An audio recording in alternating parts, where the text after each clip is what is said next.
हाँ जी, स्वागत है हमारे इस चैनल पर। So hello everyone, welcome back to my YouTube channel. जैसे कि आप लोग देख रहे हैं कि आज की इस क्लास में हम बात करेंगे क्लास 10th सामाजिक विज्ञान के महत्वपूर्ण प्रश्नों के बारे में। और दोस्तों, अभी तक अगर आपने हमारी जो पुरानी क्लासें जो हैं उन क्लासों को अगर नहीं देखा है तो उन क्लासों को जाकर के देख लें। और जैसा कि हम लोग इसमें बात करेंगे, जो आपका चैप्टर है खनिज तथा ऊर्जा संसाधन। चलिए, आपका चैप्टर है खनिज तथा ऊर्जा संसाधन। और जो इसके जो पिछले जो चैप्टर हैं, जैसे कि मान लीजिए पहला चैप्टर यूरोप में राष्ट्रवाद का उदय और भारत में राष्ट्रवाद, ये जो और वन एवं वन्यजीव संसाधन और संसाधन एवं और विकास, ये जितने भी चैप्टर हैं इन चैप्टरों के महत्वपूर्ण प्रश्नों के बारे में हम बात कर चुके हैं। और अभी तक अगर वो क्लासें नहीं देखी हैं तो उन क्लासों को जाकर के देख लें। तो जल्दी से जाइएगा, उन क्लासों को देखिएगा और पहले इस क्लास को देख लीजिएगा, है ना। अब हम बात करते हैं जो आपका सामाजिक विज्ञान का जो चैप्टर है खनिज तथा ऊर्जा संसाधन। और इस चैप्टर के हम महत्वपूर्ण प्रश्नों के बारे में बात करना चाहते हैं। और पूरे चैप्टर के महत्वपूर्ण प्रश्न होंगे, तो बने रहिए अंत तक और वीडियो को पूरा देखिएगा। कहीं पर भी एक भी प्रश्न ना छूटे। पता नहीं कौन सा ऐसा प्रश्न है जो आपके बोर्ड परीक्षा में आ जाए, और तो इसीलिए वीडियो को पूरा देखिएगा। इसमें कई सारे ऐसे प्रश्न हैं जो कि 2023 बोर्ड परीक्षा में 100% फंसेंगे। तो इसीलिए प्रश्न नंबर 1 से लेकर प्रश्न नंबर अंत तक देखिएगा। पता नहीं ऐसा कौन सा प्रश्न है जो आपके बोर्ड परीक्षा में आ जाए और फिर आप बाद में पछताएं कि काश में वो प्रश्न देख लेता। तो चलिए देखते हैं पहला प्रश्न क्या है। और इसमें बहुविकल्पी से लेकर लघु उत्तरीय प्रश्न सारे के सारे महत्वपूर्ण प्रश्न होंगे। चलिए और स्टार्ट करते हैं। चलिए प्रश्न नंबर पहला लाते हैं, स्क्रीन पर प्रश्न नंबर पहला लाते हैं। चलिए देखिए कौन सा प्रश्न है। चलिए, और प्रश्न नंबर पहला देखिए हमसे क्या कह रहा है दोस्तों। चलिए प्रश्न नंबर पहला देखिए हमसे क्या कह रहा है। और चलिए आप लोग भी इसका पहले प्रश्न नंबर पहला देख लीजिए क्या कह रहा है कि झारखंड में स्थित जो कोडरमा है वो निम्नलिखित में से किस खनिज का अग्रणी उत्पादक है। चलिए, किस खनिज में उसका प्रथम स्थान है, जो कोडरमा का किस खनिज से प्रथम स्थान रखता है। तो जो इसका राइट आंसर दोस्तों याद रखेंगे दोस्तों अभ्रक। चलिए अभ्रक को टिक लगा लीजिएगा, इसका जो राइट आंसर होगा वो अभ्रक होगा। और जो छात्र क्लास 10th 2023 बोर्ड की तैयारी कर रहे हैं वो जल्दी से चैनल को सब्सक्राइब करें। चलिए नेक्स्ट प्रश्न देखते हैं। जो झरिया है, झरिया किस लिए प्रसिद्ध है। चलिए आप लोगों ने नाम सुना होगा झरिया। ये क्लास 10th खनिज तथा जो आपका चैप्टर है खनिज तथा ऊर्जा संसाधन, और ये चैप्टर आपका हम आज की इस क्लास में कंप्लीट करा देंगे। चलिए नेक्स्ट प्रश्न है, जो झरिया है वो किस लिए प्रसिद्ध है। और इसमें से आपको 4 ऑप्शन दिए जाएंगे, जिसमें से जो आपका जो राइट आंसर जो होगा वो आपको छांटना होगा। चलिए फर्स्ट जो प्रश्न है, जो फर्स्ट इसका जो आंसर है वो दिया है लौ एस्क के लिए, क्या यही सही है। फिर दूसरा दिया है तांबा के लिए, कोयला के लिए, बॉक्साइट के लिए। चलिए अब जो इसमें जो राइट आंसर जो होगा दोस्तों वो हमको छांटना है। तो चलिए अब हम इसमें से देखते हैं कि इसमें जो राइट आंसर जो होगा वो कौन सा होगा, कि जो झरिया है वो किस लिए प्रसिद्ध है। चलिए इसका राइट आंसर टिक कर लीजिएगा। जो झरिया है वो तांबा उत्पादन के लिए, कोयला के लिए प्रसिद्ध है। कोयला के लिए प्रसिद्ध है, जो झरिया जो है वो कोयला के लिए प्रसिद्ध है। चलिए दोस्तों ये 2 महत्वपूर्ण प्रश्न दोस्तों करा चुके हैं। आप लोग इनका स्क्रीनशॉट भी ले लीजिएगा जल्दी से। फिर हम बढ़ते प्रश्न नंबर 3 की ओर। प्रश्न नंबर 3 को बढ़ते दोस्तों पूरी की पूरी क्लास देखिएगा, क्योंकि पता नहीं ऐसा कौन सा प्रश्न है जो आपके बोर्ड परीक्षा में आ जाए। चलिए जल्दी से इसका स्क्रीनशॉट लीजिएगा। अब हम बढ़ते प्रश्न नंबर 3 की ओर। चलिए सारे के सारे महत्वपूर्ण टॉपिक हैं। और चलिए अब हम प्रश्न नंबर 3 की ओर बढ़ते हैं कि निम्नलिखित में से कौन सा गैर परंपरागत ऊर्जा स्रोत है। चलिए दोस्तों स्टार्ट करिए लिखना कि निम्नलिखित में से कौन सा गैर परंपरागत ऊर्जा स्रोत है। 4 ऑप्शन दिए जाएंगे आपको, और जो इसमें गैर परंपरागत ऊर्जा का स्रोत है और उसके बारे में हमें उसका राइट आंसर देना है। चलिए फर्स्ट ऑप्शन दिया है हमको कोयला। चलिए कोयला दिया है, फिर हमको दिया है पेट्रोलियम दिया है, फिर हमको दिया है सौर ऊर्जा दिया है, और फिर प्राकृतिक गैस दिया। चलिए अब इसमें से जो राइट आंसर जो होगा, चलिए इसमें से जो राइट आंसर होगा वो हमको छांटना है और उस पर हमें टिक लगा देना है। चलिए अब जो इसमें राइट आंसर कौन सा दो दोस्तों, चलिए लगा लीजिएगा। इसका राइट आंसर होगा सौर ऊर्जा। चलिए सौर ऊर्जा पर टिक कर लीजिएगा। अब हम बढ़ते हैं प्रश्न नंबर 4 की ओर। प्रश्न नंबर 4 देखिए हमसे क्या कह रहा है कि भारत में पवन ऊर्जा का विशाल केंद्र कहाँ स्थित है। चलिए ये प्रश्न दोस्तों कई बार पूछा गया है यूपी बोर्ड परीक्षा में, कि जो भारत में जो पवन ऊर्जा का जो विशाल केंद्र है, यानी कि पवन ऊर्जा का जो विशाल केंद्र है वो दोस्तों कहाँ स्थित है, ये इस तरीके से हमसे पूछा जाएगा। और 4 ऑप्शन भी हमको दिए जाएंगे। फर्स्ट ऑप्शन दिया है उत्तराखंड, फिर दिया है तमिलनाडु, और फिर दिया है हिमाचल प्रदेश, और फिर दिया राजस्थान। चलिए टिक लगा लीजिए दोस्तों। इसका जो राइट आंसर जो होगा वो होगा तमिलनाडु। चलिए तमिलनाडु इसका राइट आंसर होगा दोस्तों, तमिलनाडु पर टिक लगा लीजिएगा। और आज की इस क्लास में जो आपका चैप्टर खनिज तथा ऊर्जा संसाधन, आज की इस क्लास में हम चैप्टर का अंत कर देंगे और आपको ये दोबारा चैप्टर पढ़ने की कोई आवश्यकता नहीं। चलिए अब हम बढ़ते हैं प्रश्न नंबर 5 क्यों। चलिए प्रश्न नंबर 5 देख लीजिए मेरा क्या है दोस्तों, कि अंकलेश्वर, चलिए अंकलेश्वर मंदिर, अंकलेश्वर किसके उत्पादन के लिए प्रसिद्ध है। चलिए अंकलेश्वर जो है वो किसके उत्पादन के लिए प्रसिद्ध है, और 4 ऑप्शन हमको दिए जाएंगे, और उसमें से जो करेक्ट ऑप्शन, जो एकदम जो बढ़िया ऑप्शन जो होगा, जो बिल्कुल सही आपको लगे, और उसी ऑप्शन पर आपको टिक लगा देना है। चलिए जो फर्स्ट ऑप्शन जो दिया है वो दिया है पेट्रोलियम, और जो सेकंड दिया वो है तांबा, और जो थर्ड है वो दिया जस्ता, और जो नंबर घ ऑप्शन दिया है वो है यूरेनियम। चलिए आप लोग मुझे जल्दी से कमेंट में करके बताइएगा कि इसका जो राइट आंसर पे दोस्तों कौन सा होगा, और जो कि आपको दिख भी रहा है। पहले प्रश्न को पहले सही से पढ़िएगा और फिर उसका सोच समझकर फिर उसका आंसर दीजिएगा। चलिए इसका जो दोस्तों राइट आंसर जो होगा वो जो होगा कि अंकलेश्वर जो है दोस्तों वो किसके लिए प्रसिद्ध है, और अंकलेश्वर जो है दोस्तों वो पेट्रोलियम के लिए प्रसिद्ध है। चलिए अंकलेश्वर जो है वो पेट्रोलियम के लिए प्रसिद्ध है। चलिए अब हम दोस्तों और आगे बढ़ते हैं, प्रश्न नंबर 6 की ओर बढ़ते हैं। चलिए प्रश्न नंबर 6 देखिए हमसे क्या कह रहा है। प्रश्न नंबर 6 देखिए क्या कह रहा है दोस्तों, सारे के सारे इंपॉर्टेंट प्रश्न हैं, अगर आप क्लास को बिल्कुल भी मिस ना करें। सारे के सारे महत्वपूर्ण प्रश्न है कि मुंबई हाई किस लिए प्रसिद्ध है। चलिए जो मुंबई जो हाई है वो दोस्तों किस लिए प्रसिद्ध है, काफी इंपॉर्टेंट प्रश्न है, बिल्कुल भी मिस ना करें। 4 ऑप्शन दिए जाएंगे तेल शोधक कारखाने के लिए, फिर नंबर ख ऑप्शन दिया है फिल्मी सिटी के लिए, और नंबर का ऑप्शन दिया गेटवे ऑफ इंडिया के लिए, और फिर नंबर घ ऑप्शन दिया उपयुक्त में से कोई नहीं। चलिए अब इसका जो राइट आंसर जो होगा दोस्तों वो हमें छांटना है। अब हम बढ़ते हैं, और चलिए अब हम बढ़ते हैं इसके आंसर बताने जा रहे हैं। इसका जो राइट आंसर जो होगा वो होगा तेल शोधक कारखानों के लिए। चलिए जल्दी से इसका स्क्रीनशॉट ले लीजिएगा या फिर कॉपी में लिख लीजिएगा। चलिए अब हम बढ़ते हैं प्रश्न नंबर, चलिए अब हम यहाँ से स्टार्ट करते हैं कि अति लघुत्तरी प्रश्न। चलिए अति लघुत्तरी प्रश्नों के बारे में बात करेंगे, और चलिए अति लघुत्तरी प्रश्नों के बारे में बात करेंगे कि बायोगैस जो है दोस्तों वो किस तरीके से उत्पन्न होती है। चलिए बायोगैस आप लोगों ने देखी होगी कि बायोगैस जो है वो कैसे उत्पन्न होती है, और चलिए हम पहले आपको बता देते हैं कि जिस तरीके से लोग ग्रामीण के जो लोग होते हैं वो इलाकों में रहते हैं, और वहीं से वो जैसे कि झाड़ियों, कृषि अपशिष्ट पदार्थ, जैसे अपशिष्ट पदार्थ कौन को सबसे, जैसे पशुओं और मानवों के जो अपशिष्ट पदार्थ हैं उनके उपयोग से ही मतलब घरेलू उपयोग होती बायोगैस उत्पन्न की जाती है। चलिए इस तरीके से याद रखेंगे कि बायोगैस उत्पन्न होती है। ये हमसे दोस्तों 2 नंबर का पूछा जाएगा। चलिए इसको याद रखेंगे कि बायोगैस कैसे उत्पन्न होती है। जितने भी ग्रामीण इलाके हैं और इलाकों में जैसे झाड़ियों, कृषि अपशिष्ट पदार्थ जितने भी हो गए, पशुओं और मानव जनित अपशिष्ट के उपयोग से ही घरेलू उपयोग हेतु बायोगैस उत्पन्न होती है। चलिए उत्पन्न होती है, की जाती है, कुछ भी लिख सकते हैं। निम्न है कि खेतड़ी जो है, खेतड़ी कहाँ स्थित है। जल्दी से बताइए जो खेतड़ी है, खेतड़ी कहाँ स्थित है और यह क्यों प्रसिद्ध है। चलिए और प्रश्न है कि प्रश्न नंबर 8 हमसे कह रहा है कि जो खेतड़ी है वो कहाँ स्थित है और यह क्यों प्रसिद्ध है। चलिए इसका जो हमें राइट आंसर, और इसका में ये हमसे 2 नंबर का पूछा जाएगा।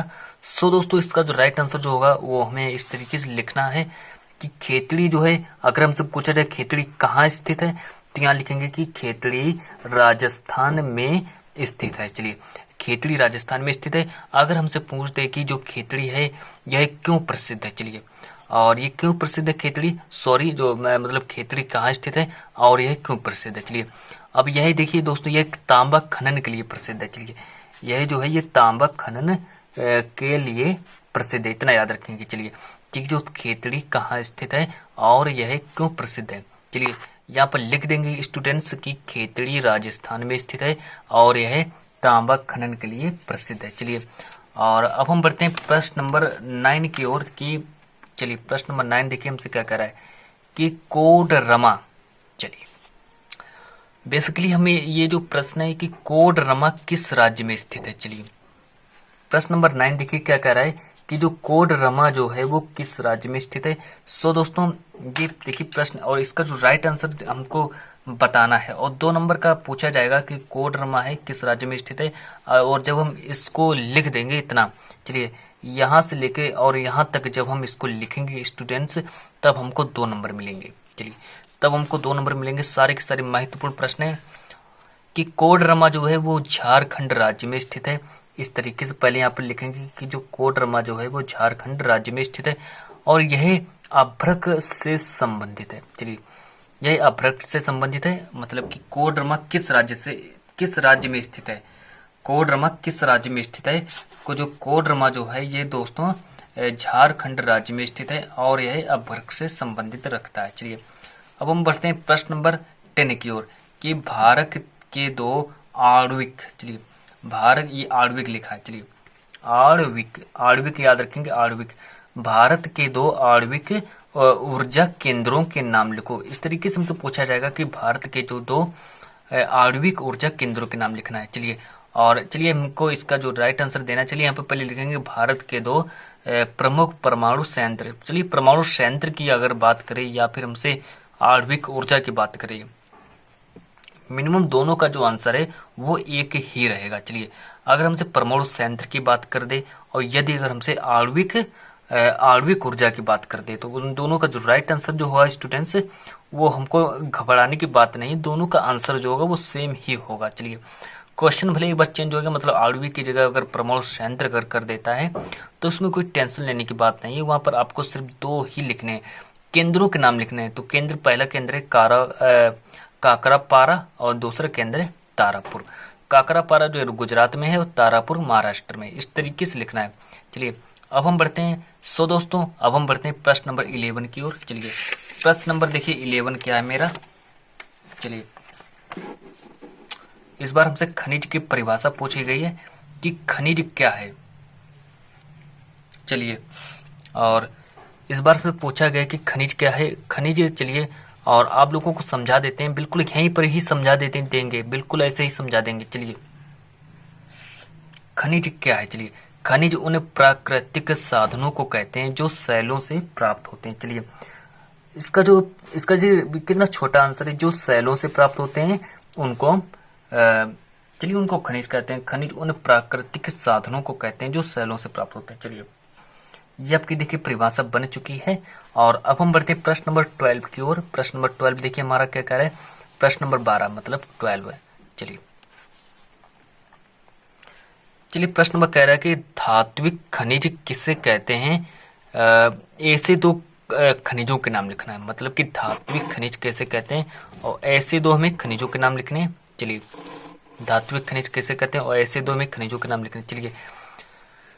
चलिए जिन खनिजों से धातु प्राप्त होती है, जिनमें चमक होती है तथा जिनको कूट कूट कर चादरों के रूप में ढाला जा सकता है और तारों के रूप में खींचा जा सकता है, धात्विक खनिज कहलाते हैं। चलिए इतना समझ में आया है कि जिन खनिजों से धातु प्राप्त होते हैं, अर्थात जिन धातु में अर्थात चमक होती है और जिनको अगर हम कूट कूट कर उनसे हम चादर भी बना सकते हैं, और चलिए उनको चादर के रूप में ढाल भी सकते हैं और उनके हम तार भी बना सकते हैं, तार बनाकर उनके तारों को खींच सकते हैं। तो इस क्रिया को इनको हम धात्विक खनिज कहते हैं। चलिए इनको हम धात्विक खनिज कहते हैं। और फिर हमसे पूछा गया है, चलिए इनको हम धात्विक खनिज कहते हैं। और चलिए कि धात्विक खनिज किसे कहते हैं, क्वेश्चन नंबर हमसे पूछा गया है कि धात्विक खनिज किसे कहते हैं।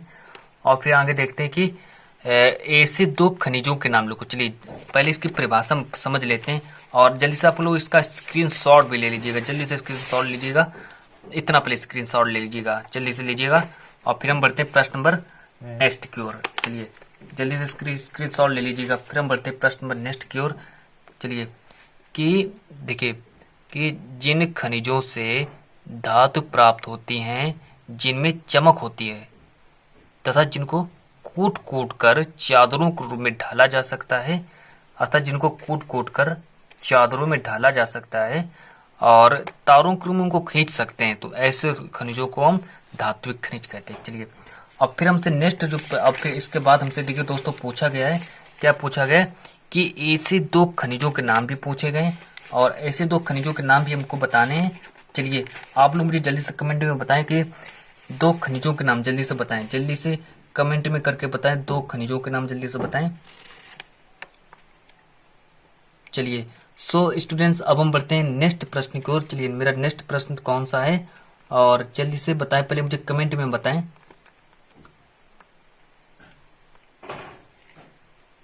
कि धात्विक खनिज किसे कहते हैं। चलिए ये आपकी दोस्तों धात्विक खनिज की परिभाषा हो चुकी है।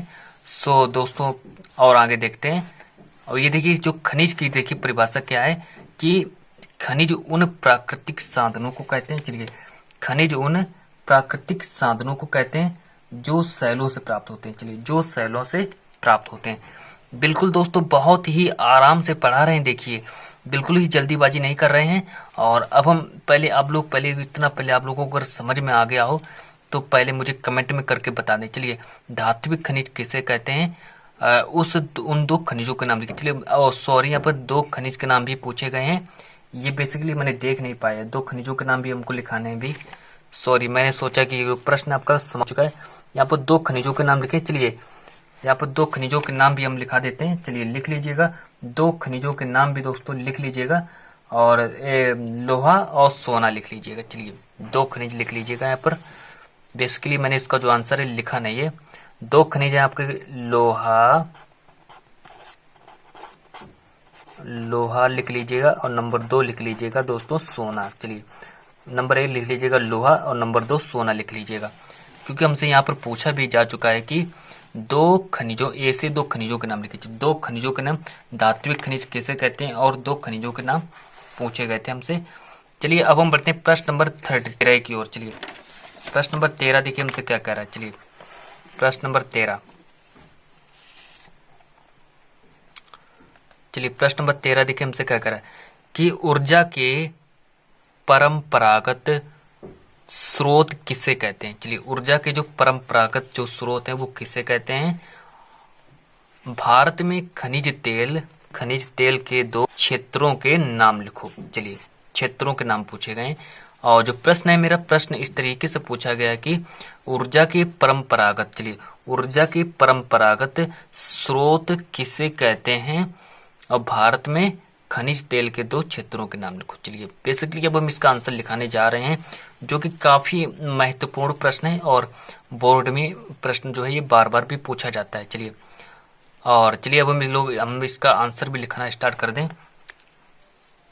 चलिए कि ऊर्जा के वे स्रोत जिनका उपयोग प्राचीन काल से किया जा रहा है। चलिए ऊर्जा के वे स्रोत जिनका उपयोग हम प्राचीन काल से कर रहे हैं या फिर प्राचीन काल से किया जा रहा है, ऊर्जा के परंपरागत स्रोत कहलाते हैं। चलिए ऊर्जा के परंपरागत स्रोत कहलाते हैं। चलिए प्रश्न हमसे पूछा गया था कि दोस्तों कि ऊर्जा के परंपरागत स्रोत किसे कहते हैं और भारत में खनिज तेल के दो क्षेत्रों के नाम लिखो। चलिए भारत में खनिज तेल के दो क्षेत्र हैं आपके हो गए गुजरात और असम। चलिए गुजरात और असम, ये दो आंसर याद रखेंगे कि यहाँ पर हमसे पूछा गया था कि भारत में खनिज तेल के दो क्षेत्रों के नाम लिखो। चलिए और भारत में दो खनिज तेल के क्षेत्र में लिखा दिए हैं।